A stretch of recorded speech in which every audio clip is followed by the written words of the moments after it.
હું આંગણવાડી કાર્યકર છું અને હું 23 વર્ષથી આંગણવાડીમાં નોકરી કરું છું અને હવે એમાં રોજના રોજ નવી એપ્લિકેશનો આવે, નવા બધા નિયમો આવે છે, નવી કામગીરી આપે છે.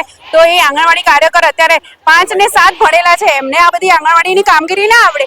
જે એપ્લિકેશનો આપો છો તો એપ્લિકેશનમાં એવું આપો કે જે 5-7 ભણેલા બી બહેનો કરી શકે. હવે FRS જે ફોટા પાડીને પેકેટ આપવાના છે એની અંદર એટલું બધું સર્વર ડાઉન આવે છે કે એક જણના ઘરે અમને અડધો કલાક થાય છે. તો અમારે 1 કલાક એ બેનના ઘરે કાઢવાનો, પછી બીજા મારા જોડે 60 લાભાર્થી છે, 60 જણના હું ક્યારે કરીશ. અને બીજું કે પોષણ સંગમની કામગીરી જેની તાલીમ અમને અને આશા વર્કરને બંનેને આપેલી હતી.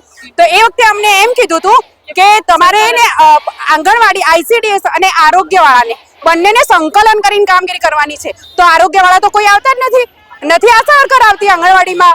જે વજન કરવાનું છે, ભૂખ પરીક્ષણ કરવાનું છે, સીમમાંથી એને જે બાળક કુપોષિતમાં આવે એને બહાર લાવવાનું છે, તો આશા વર્કરની બી કામગીરી છે ને, એમને મોકલો. એમને કેમ નથી મોકલતા? એટલે આંગણવાડીને બધું સોંપી દીધું છે. અને બીઓની કામગીરી તો બહેનો કરશે જ નહીં, કારણ કે 7 ભણેલી છે બહેનો, 5 ભણેલી છે એવા બહેનોને ઓર્ડર આપ્યા છે. એક બેન પ્રેગ્નેન્ટ હતી, તાલીમમાં